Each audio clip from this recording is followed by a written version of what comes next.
Aujourd'hui, on a assemblé le fameux bus qu'on vous parle depuis le début des vidéos. Le bus, c'est ce qu'on voit ici dans le milieu, là. C'est ce qui sert à relier toutes les composantes, ou la plupart des composantes de notre ordinateur.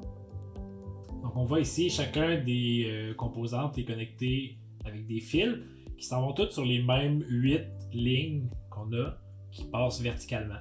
Donc ça veut dire qu'après ça, on peut envoyer de l'information, par exemple de la RAM vers un register, de l'ALU vers la RAM, après ça envoyer ça vers le module d'affichage, et ainsi de suite.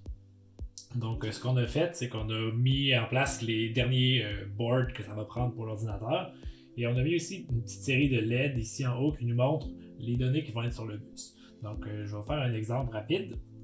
Je vais programmer quelque chose dans la RAM. Donc j'ai programmé une valeur aléatoire dans la mémoire. Et après ça, ce qu'on veut faire, on veut envoyer cette valeur-là. On va l'envoyer sur le bus pour après ça la mettre dans un des registers. Donc je vais la mettre dans le register A. On voit aussi qu'on a mis toutes des petites étiquettes sur chacun de nos fils avec une petite ligne dessus. Ça indique si la valeur est haute ou basse pour activer le contrôle spécifique. Donc si on voit une petite ligne, ça veut dire que c'est un active low. Puis s'il n'y a pas de petite ligne, c'est un active high. Donc pour envoyer la valeur de la RAM vers le bus, premièrement, je vais prendre ici le fil qui s'appelle RO pour RAM out. Je vais le mettre low. Donc on voit ici la même valeur est maintenant rendue sur le bus. Ça nous montre que l'information est disponible après ça pour être entrée dans n'importe quel autre composant. Donc ce que je vais faire après, je vais la rentrer dans le register A.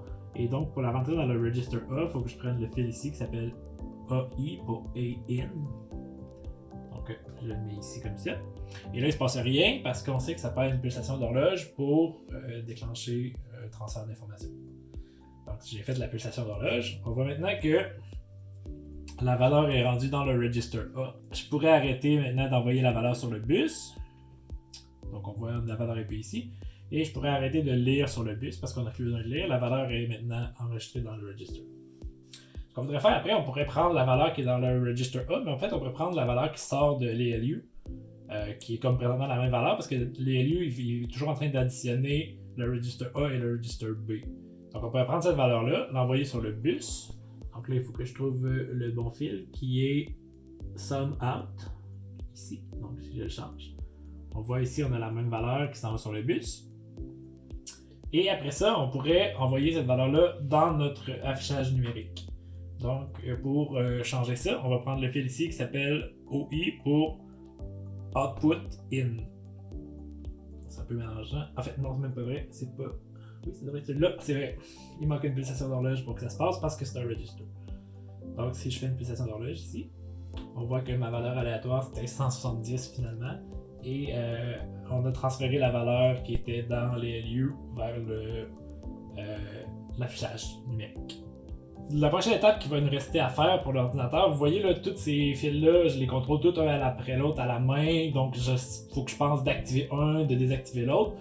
Mais ça, c'est la partie qui nous reste à faire, donc c'est la logique de contrôle de notre ordinateur. On a déjà tous les composants en place disponibles pour faire nos opérations qu'on va vouloir faire, comme les additions, soustractions et autres, et l'affichage.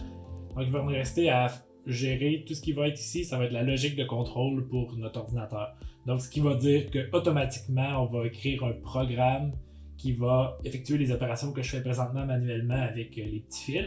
Bien, ça va être un programme qui va le faire à notre place. Donc une fois qu'on va démarrer l'ordinateur, le programme va s'effectuer.